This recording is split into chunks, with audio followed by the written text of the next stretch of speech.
दलितों भारत छोड़ो, मुसलमानों भारत छोड़ो, आदिवासियों भारत छोड़ो और इसके साथ ब्राह्मण भारत छोड़ो जैसी लाइनें हमें दीवारों पर लिखती हुई नजर आती हैं। लेकिन सोचिए, जब ऐसे में हमें जरूरी मुद्दों पर बात करनी चाहिए तो ऐसे पे ना कोई बहस करने के लिए तैयार होता है और ना ही तर्क वितर्क। नमस्कार, मैं निधि रतन और आप देख रहे हैं नेशनल दस्तक।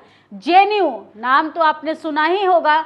सोचिए, लगातार वो चर्चाओं में रहने वाली यूनिवर्सिटी है, क्योंकि सरकार का ये आरोप है कि वहां पर विद्यार्थी नहीं, वहां पर लगातार विद्रोही पैदा होते हैं, क्योंकि जेएनयू के जो विद्यार्थी हैं वो सरकार की पोल खोलते हैं, सरकार की नीतियों पर बात करते हैं, सरकार की नीतियों पर बहस करते हैं। लेकिन सोचिए, जब जब ऐसे तमाम इंस्टीट्यूशंस की बात करें, तमाम कॉलेज यूनिवर्सिटी की बात करें जहां पर एनएफएस लगाकर एसटी एससी ओबीसी बच्चों को निकाल दिया जा रहा है और ये कहकर कि आपके अंदर मेरिट नहीं है, नंबर काटे जा रहे हैं, बच्चों को एडमिशन नहीं दिया जाता है। और सोचिए, इस पर बात करने के बजाय ऐसे कुतर्क लाइनें हमें देखने के लिए मिलती हैं कि दलितों भारत छोड़ो। सोचिए किस तरीके से नफरत को बढ़ावा दिया जा रहा है। आप लगातार देखेंगे कि कल से सावन का महीना शुरू हो रहा है।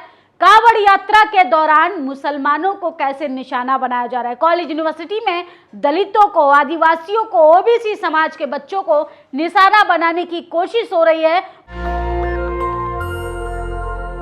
ऐसे में लगातार यूपीएससी एग्जाम पर भी काफी चर्चा हो रही है। सोचिए, यूपीएससी भारत की सबसे टफ एग्जामों में माना जाता है, सबसे कठिन परीक्षा मानी जाने वाली यूपीएससी में भी सरेआम धांधली हो रही है और एनटी और नीट जैसे एग्जाम में तो नॉर्मल सी बात है। लगातार छात्र जो है धरना प्रदर्शन कर रहे हैं, टीवी अखबार इस पर बहस करने को तैयार नहीं है, सरकार इस पर बात करने को तैयार नहीं है और शिक्षा मंत्रियों ने तो जैसे मुंह पर चुप्पी साध ली है कि हम ना नीट पर कुछ बोलेंगे, ना नेट पर कुछ बोलेंगे और एनटीए जैसी एजेंसियां भी पूरे सवालों के घेरे में है। जब इस तरीके की चीजें हमें यूनिवर्सिटी के अंदर देखने के लिए मिलती है तो एक सवाल खड़ा होता है कि सोचिए, दलितों, पिछड़ों, आदिवासियों के बच्चे तो कॉलेज के गेट पर धरना प्रदर्शन नहीं कर सकते और इसके बाद जेएनयू जैसी सेंट्रल यूनिवर्सिटी के अंदर कावेरी हॉस्टल की दीवारों पर दलितों भारत छोड़ो जैसी चीजें हमें दिखाई देने के लिए मिलती हैं। सोचिए, लगातार छात्रों में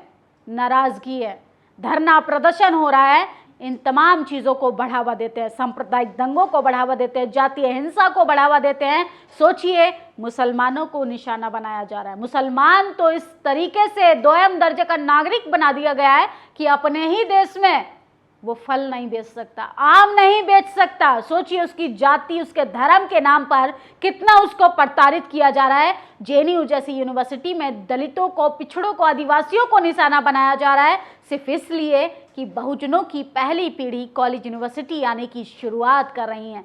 कैसे दिल्ली यूनिवर्सिटी में लक्ष्मण यादव को निशाना बनाकर निकाल दिया जाता है। जिस कॉलेज में 14 साल पढ़ाया, उस कॉलेज से हाथ खड़ा कर उनको ये कहकर निकाल दिया जाता है कि आपकी वैचारिक सहमति अलग है, क्योंकि वो सोशल जस्टिस की बात करें। डॉक्टर रितु को सोचिए, एक बहुजन समाज से आने वाली दलित शिक्षिका जो लगातार लंबे समय से धरना प्रदर्शन कर रही थी, उनको धरना प्रदर्शन नहीं करने दिया जाता है और बल्कि धरना स्थल को भी गंगा जल से धुलवाया जाता है। यह है जातिवाद। हमें नहीं फर्क पड़ता कि खेत खलिहानों में जो जातिवाद है हम उस पर बात करें, बहस करें। हमें भागीदारी चाहिए, हमें हिस्सेदारी चाहिए इंस्टीट्यूशन में। हमें अपने बच्चों के लिए कॉलेज यूनिवर्सिटी में एडमिशन की प्रक्रिया पर सवाल उठाना चाहिए कि आखिरकार बहुजन समाज की सीटों पर एनएफएस लगाकर उनकी सीटों के साथ धांधली की होती है। सोचिए, कैसे गुमराह किया जाता है इस तरीके की चीज़ों को बढ़ावा देकर। दलितों भारत छोड़ो, ये किस तरीके से लोगों को टारगेट किया जाता है अपने ही देश में, अपने ही नागरिकों को एक दूसरे के प्रति इतनी नफरत पैदा कर दी है पिछले 10 सालों में कि इंसान का दुश्मन बनता जा रहा है। तमाम लोग सोशल मीडिया पर अपनी प्रतिक्रियाएं दे रहे हैं और सोचिए, जेएनयू प्रेसिडेंट धनंजय ने भी सवाल उठाया है। दलित समुदाय से आते हैं, पहले दलित प्रेसिडेंट बने जेएनयू के, इससे मनुवादियों के पेट में तो दर्द होना लाजमी है। शायद ये इस वजह से भी ये माहौल बिगाड़ने की कोशिश की जा रही है। जेएनयू की दीवारों पर लिखा गया दलितों भारत छोड़ो। विरोध प्रदर्शन करते हुए छात्रों ने मनुवाद हो बर्बाद, ब्राह्मणवाद हो बर्बाद, मनुवाद की छाती पर बिरसा फूले अंबेडकर के नारे लगाए। तो आज बप्सा के छात्रों ने जेएनयू में बड़ा प्रदर्शन किया है, क्योंकि ये आग जहां से भी लगी है, ये आग की लपेटे में तो कई लोग आएंगे, कई छात्रों को भी निशाना बनना पड़ेगा। सोचिए, नफरत की आग जब बढ़ती है तो कितने छात्रों का उज्जवल भविष्य बर्बाद कर देती है। जवाहरलाल नेहरू यूनिवर्सिटी के कावेरी हॉस्टल में दलित विरोधी नारे लिखे जाने के खिलाफ जय भीम, बहुजन एकता जिंदाबाद के गगनभेदी नारों के साथ बप्सा का ये प्रदर्शन किया। ये फुटेज आप देखिए कि किस तरीके से लगातार छात्र जो हैं वो फूले अंबेडकर के नारे लगा रहे हैं। सोचिए, दलितों को किस तरीके से शिक्षा से दूर रखने की साजिश रची गई। बहुजन समाज के बच्चे जब जब कॉलेज यूनिवर्सिटी आने लगे तो शिक्षा को महंगा कर दिया। मनुवाद विचारधारा के लोग नहीं चाहते हैं कि बहुजन समाज के बच्चे शिक्षित बने, क्योंकि डॉक्टर अंबेडकर ने जो संघर्षों से हमारे लिए लड़ाइयाँ लड़ी, जो ज्योतिबा फूले ने हमारे लिए लड़ाइयाँ लड़ी, जो तमाम बहुजन आइकॉन्स ने हमारे लिए वैचारिक लड़ाइयाँ लड़ी, सामाजिक भेदभाव को खत्म किया, आज उन तमाम संघर्षों को खत्म करने की कोशिश में है ब्राह्मणवाद विचारधारा, मनुवाद विचारधारा। वो नहीं चाहते हैं कि आपका बच्चा कल को हाथ में कलम लेकर बड़ा अफसर बने। वो चाहते हैं कि आपके बच्चे के हाथ में कावड़ लटकी हो, जो आपके बच्चे के हाथ में मंदिर का घंटा हो। वो नहीं चाहते हैं कि आपका बच्चा कल को किसी एसी के चैम्बर में बैठकर किसी कॉलेज यूनिवर्सिटी का वाइस चांसलर बने। वो नहीं चाहते हैं कि कल को आपका बच्चा प्रोफेसर बने। वो नहीं चाहते हैं कि कल को आपका बच्चा संसद के अंदर पहुंचे। वो नहीं चाहते हैं कि कल को आपका बच्चा इस देश का प्रधानमंत्री बने। वो सिर्फ और सिर्फ चाहते हैं कि आपका बच्चा उनके खेत खलिहानों में मजदूरी करता रहे। वो चाहते हैं कि आपका बच्चा गटर में उतरकर सफाई कर्मचारी बना रहे। वो चाहते हैं कि आप उनके तलवे चाटते रहें। वो नहीं चाहते हैं इक्वालिटी। वो नहीं चाहते हैं कि मुख्य धाराओं में भी वो तमाम लोग आए जो आज़ादी के 75 साल से भी अपने अधिकारों से वंचित हैं। जेएनयू की दीवारों पर लोग आ चुके हैं। यहाँ के कावेरी हॉस्टल की दीवारों पर दलित भारत छोड़ो किसने लिखा, इसकी गिरफ्तारी होनी चाहिए। ये जेएनयू के स्कॉलर हैं परमिंदर अंवर, उन्होंने ये बड़ा सवाल उठाया। अगर किसी ने भी ये हरकत की है उसकी तुरंत गिरफ्तारी होनी चाहिए। सोचिए, ये दीवारों पर लिखा गया कोड जो लगातार जातीय हिंसा को बढ़ावा देता है, किस तरीके से जाति सूचक शब्दों का इस्तेमाल किया गया है। बाकायदा कोई भी व्यक्ति रहे उस पर तो बाकायदा कठोर संज्ञान लेना चाहिए, क्योंकि ये समाज में लगातार हिंसा को बढ़ावा देने का काम है।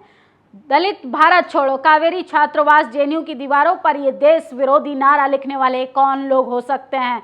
और ये धनंजय जेएनयू एसयू प्रेसिडेंट जो लगातार इस मुद्दे पर सवाल उठा रहे हैं। सोचिए, दीवारों पर जाति सूचक शब्द लिखे भारत छोड़ो, दलित भारत छोड़ो, ब्राह्मण बनिया जिंदाबाद, आरएसएस जिंदाबाद लिखने के खिलाफ जेएनयू में ब्राह्मणवाद के खिलाफ लगातार प्रदर्शन हो रहा है। ये कौन लोग हो सकते हैं? इनकी मानसिक स्थिति का पता कीजिए कि दलित भारत छोड़ो के साथ साथ ब्राह्मण बनिया जिंदाबाद, इसके बाद हिंदू आरएसएस जिंदाबाद। सोचिए, कैसी विचारधारा को जबरन थोपा जा रहा है, जिसमें मानवता नहीं, जिसमें करुणा नहीं, जिसमें प्रेम नहीं, जिसमें भाईचारा नहीं। ऐसी विचारधारा को आरएसएस, ब्राह्मणवाद, मनुवाद जबरन इस चीज को तमाम उन लोगों पर थोपना चाहता है जो लगातार अपनी गुलामी की जंजीरों से बाहर निकलने का प्रयास कर रहे हैं। दलित भारत छोड़ो, ब्राह्मण बनिया जिंदाबाद, आरएसएस जिंदाबाद, जातिवादी गालियों से जेएनयू के कावेरी हॉस्टल को रंग दिया।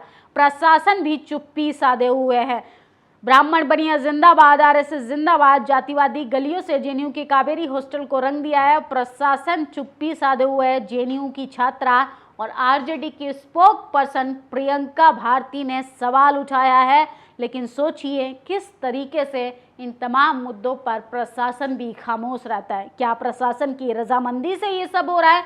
क्या सरकार की रजामंदी से हो रहा है?